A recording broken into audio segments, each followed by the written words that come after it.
10 forgotten British spy thrillers of the 1970s. They weren't James Bond. They didn't have Aston Martins, exploding pens, or martinis shaken just right. But hidden in the smoky reels of the 1970s, Britain turned out spy thrillers that were grittier, moodier, and far more dangerous. These weren't glossy blockbusters. They were cautionary tales wrapped in trench coats, shadowy alleys, and betrayals that cut to the bone. So let me ask you this. What if the greatest spy stories of the decade were the ones you've never heard of? The Executioner, 1970, our first forgotten spy thriller, opens not with a glamorous hero, but with a man drowning in suspicion. The Executioner stars George Peppard, the same face who once charmed the world in Breakfast at Tiffany's, now cast as a British intelligence officer with a fatal flaw: paranoia. He's convinced his own colleague, played by the magnetic Joan Collins, might be feeding secrets to the enemy. This isn't Bond saving the world. This is a man unraveling. Every whispered conversation, every subtle glance becomes proof of betrayal. The Cold War is the perfect backdrop, because in this film, trust itself is the deadliest weapon. Did you know Peppard himself was rumored to be difficult on set, clashing with directors and fellow actors? That volatile energy seeps into the film. You can almost feel the real tension bleeding onto the screen. Critics at the time dismissed it as too bleak, too slow. But that's the beauty. Its pacing feels like paranoia itself, creeping in moment by moment. And here's the kicker. Unlike Bond, there's no glamour here. No gadgets, no exotic locations, just the suffocating weight of doubt. Watch it now, and you'll see a mirror of the real intelligence world. Gray, morally twisted, and terrifyingly human. The Looking Glass War, 1970. Now we dive straight into John le Carré territory, and you know what that means. No heroes, only survivors. The Looking Glass War adapts le Carré's novel with brutal honesty, peeling away the fantasy of espionage. Here, spies aren't invincible. They're pawns, and pawns are expendable. Anthony Hopkins, young and sharp, steps into this bleak chessboard of intelligence games. His character joins a mission that is doomed from the start. Every move feels like it's been scripted for failure, and that's exactly the point. The film strips away the glamour of spying, leaving us with the cold reality. Most missions were messy, desperate, and ended in silence. Did you know this film marked one of Hopkins' earliest major roles, long before Hannibal Lecter made him a household name? He was still carving his craft, and you can see flashes of that intensity here. The controlled voice, the burning eyes, the quiet menace simmering beneath. Audiences expecting a Bond-style thrill ride walked out baffled, some even angry. They wanted martinis, they got moral decay. But today, in the shadow of modern spy dramas like Tinker Tailor Soldier Spy, this film feels ahead of its time. It's a cautionary tale about the lies institutions feed us and the people chewed up in the process. The Deadly Affair, 1971. Picture this. James Mason, weathered face lined with secrets, walking through a rain-soaked London street. That's The Deadly Affair, adapted from John le Carré's Call for the Dead, a film that feels more like a confession than an adventure. Mason plays Charles Dobbs, a British agent investigating what looks like a suicide. But in le Carré's world, nothing is ever that simple. The deeper Dobbs digs, the more the shadows multiply, until every friend looks like a stranger and every clue feels like a trap. Here's something you might not know. Because of rights issues, the filmmakers couldn't even use the famous George Smiley name from the book. So Mason became Dobbs, a thin disguise for the same weary spy master. It's a fascinating twist of history, a legendary character hidden in plain sight, just like the spies he hunts. The movie drips with atmosphere, long silences, cigarette smoke curling in interrogation rooms, and Mason's face, half sorrow, half suspicion, anchoring every scene. This isn't Bond on a mission. This is the Cold War in its truest form. Quiet, suffocating, and utterly merciless. Audiences didn't know what to do with it. Too slow, they said. Too gray. But watch it today, and you'll see a masterpiece of mood, a film that whispers instead of shouts, and leaves you chilled long after the credits roll. Scorpio, 1973. Now let's turn the page to something sharper, faster, and twice as dangerous. Scorpio isn't just a spy thriller, it's a knife fight disguised as a movie. Directed by Michael Winner, the man who later gave us Death Wish, this is espionage stripped of glamour and soaked in blood. The cast alone is dynamite. Burt Lancaster, the veteran spy hunted by his own people. Alain Delon, the young French assassin codenamed Scorpio, sent to eliminate him. And Paul Scofield, adding quiet menace to the mix. It's mentor versus protege, loyalty versus survival, the old guard clashing with the new world of ruthless politics. Did you know Lancaster performed many of his own stunts, even in his late 50s? That raw physicality gives the film its pulse. And Delon, icy, elegant, lethal, embodies the new age of espionage where charm hides the blade. The film takes you from Washington to Vienna to Paris, every location soaked in Cold War paranoia. This isn't about saving the world. It's about staying alive one more day in a profession where allies turn into enemies overnight.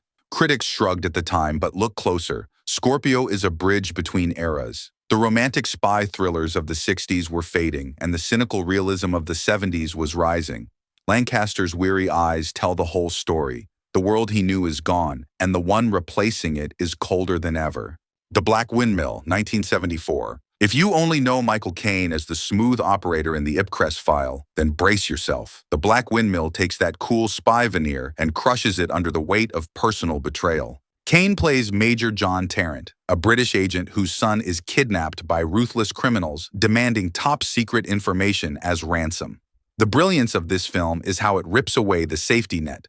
Spies usually live by the rulebook: protocol, backup, resources. But here, Tarrant is alone. The very agency he serves doubts him, suspects him, and leaves him twisting in the wind. Did you know the windmill itself, the towering, eerie symbol of the movie, was a real location in Sussex? Director Don Siegel, fresh off Dirty Harry, wanted it to feel both picturesque and menacing. And it does. The windmill looms like a specter over Caine's every decision, a reminder that the mission isn't about geopolitics this time, it's about blood ties. Caine delivers one of his coldest, most precise performances. He's not charming, he's desperate. Every move he makes is a gamble between saving his son and exposing the cracks in the intelligence machine. Critics dismissed it as too grim, too joyless, but that's exactly the point. It's espionage stripped of glamour, leaving behind nothing but fear, silence, and sacrifice. When the guns finally go off, it isn't just action. It's a father clawing against a system that no longer trusts him, and that's what makes The Black Windmill unforgettable.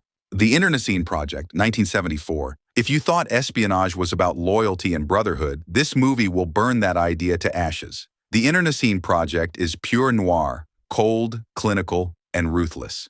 Starring James Coburn at his most icy, it tells the story of a former spy turned rising political figure who decides to erase his past by eliminating everyone who knows too much. But here's the devilish twist. He doesn't pull the trigger himself. Instead, he manipulates each contact into killing the next, a chain of murder so neat and precise it feels like clockwork. By the end, they're all dead, every secret buried, every witness silenced, without Coburn ever getting his hands dirty. Did you know the film's original script was even darker? Early drafts ended with Coburn's character gaining power, untouchable, and victorious. The final cut softened that just a bit, but the moral rot remains. It's a rare spy thriller that dares to say the quiet part out loud. The most dangerous people aren't in alleys or safe houses. They're the ones smiling in political offices, shaking hands while bodies fall. Coburn's grin, cool and calculated, is the heart of the film. He's charming enough to make you trust him and cold enough to make you regret it. Critics back then dismissed it as too small, too bleak.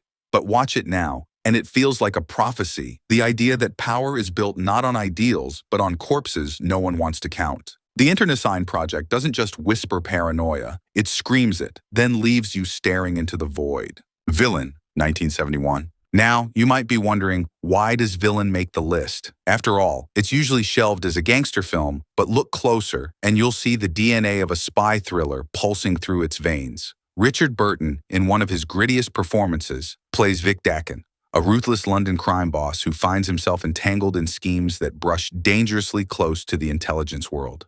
The espionage connection lies in the underworld ties, dirty deals, secret payoffs, and whispered collaborations with men in suits who shouldn't be anywhere near criminals. It's not espionage in the glamorous sense. It's espionage in the dirty backroom sense, where spies and gangsters sometimes drink from the same glass. Burton, who by then was wrestling with his own turbulent reputation, brings volcanic energy to the role.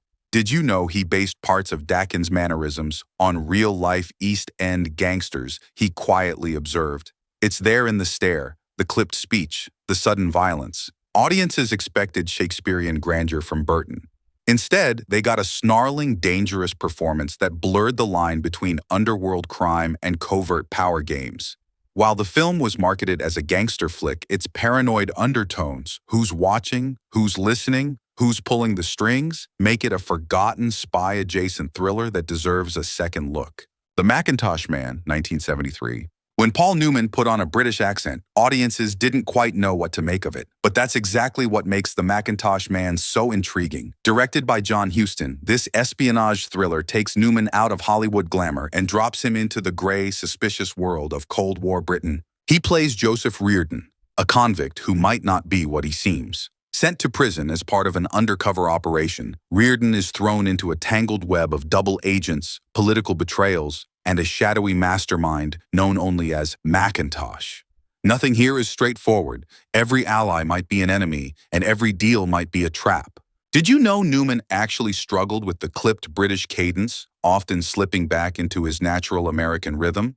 Critics mocked him for it, but that slight dissonance weirdly works, making him feel like an outsider in a world where nobody belongs. The movie bombed on release, dismissed as too cold and confusing. But today, it feels eerily modern. The distrust of government institutions, the murky alliances, the sense that the hero himself might just be another pawn. It all plays like a blueprint for the gritty spy films that came decades later. The Macintosh Man is British espionage stripped bare. No glamour, no gadgets, just Newman fighting for survival in a world where trust is the most dangerous illusion of all. Duffy, 1970. Now here's a curveball, one that almost slipped through the cracks of history.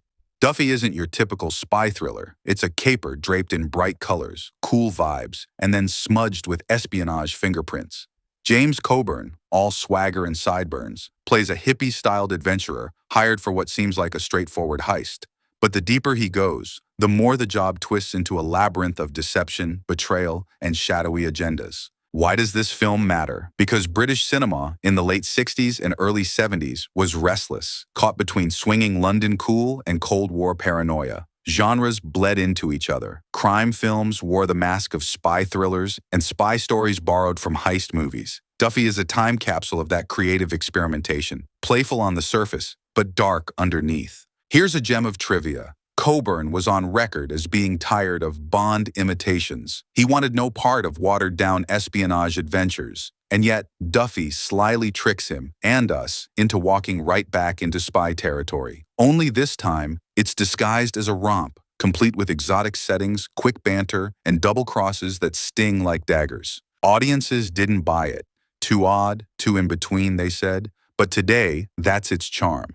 Duffy is a spy story, hiding in plain sight, cloaked in humor, dripping with style, and laced with just enough paranoia to keep you guessing who's really pulling the strings. The Executioner's Shadow, also known as The Executioner, 1970. Let's close with a twist worthy of the Cold War itself.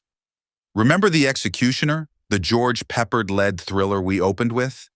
The film was so misunderstood in its day that it didn't just fade into obscurity, it fractured. Distributed under alternate cuts and even alternate titles, including The Executioner's Shadow, the movie became a riddle in its own right. In some markets, editors highlighted the espionage, leaning into shadowy agents and coded betrayals. In others, the paranoia took center stage, turning it into a psychological spiral. The result? Two entirely different experiences depending on where you bought your ticket. Imagine that. Sitting in a London cinema and seeing one conclusion, then traveling across the Atlantic and finding an entirely different ending. Which was the real film? Even the audience couldn't tell. That uncertainty didn't just confuse critics, it amplified the movie's aura, making it feel less like entertainment and more like a classified file. The story itself remains razor-sharp. Spies spying on spies, trust curdling into poison, every handshake a test, every glance a possible lie. But the fractured nature of its release mirrors espionage perfectly, uncertain, elusive, impossible to pin down. Joan Collins later admitted she found the film too grim for its own good. Maybe. But in that bleakness lies the truth of spycraft. Never glamorous, never simple, never the same story twice. And that, fittingly, makes the executioner the perfect final shadow in our journey. So there you have it, 10 British spy thrillers from the 1970s, buried in the shadows while Bond stole the spotlight. They weren't glossy, they weren't heroic, but they whispered the truth about espionage, that it's messy, paranoid, and often fatal. The question is, how many more films like these are still hiding in the dark, waiting to be rediscovered? Hit like, drop your favorite forgotten gem in the comments, and subscribe for more secrets unspooled from Hollywood's reels. Until next time, stay in the shadows.